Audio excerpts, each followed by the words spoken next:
वर्षानुवर्षांच्या प्रवासात ती gift, bouquet वगैरे काही देत नाही.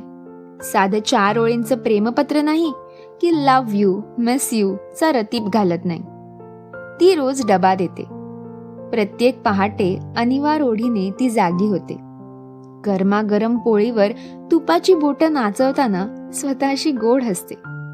साध्याशा पण मन लावून केलेल्या भाजीवर कोथिंबीर, खोबरं पेरते.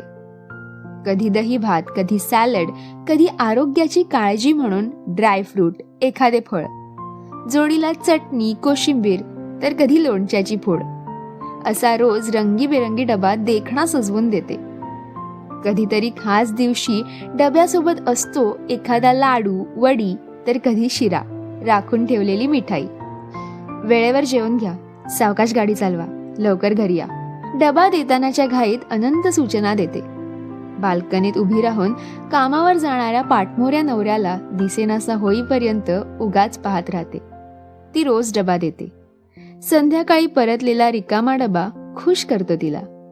दुसऱ्या दिवशीच्या डब्याच्या पुन्हा लागते ती तयारीला. डबा देणं नुसती कृती नसते, तो अव्यक्त प्रेमाचा सुरेख प्रवास असतो. व्यक्ततेच्या चाकोरीतून काही गोष्टी सांगता येत नाही. प्रेम, काळजी, माया शब्दातून नेमके व्यक्त होत नाही. ती काळजातलं सारं ओतून देते. ती रोज डबा देते. ती रोज डबा देते.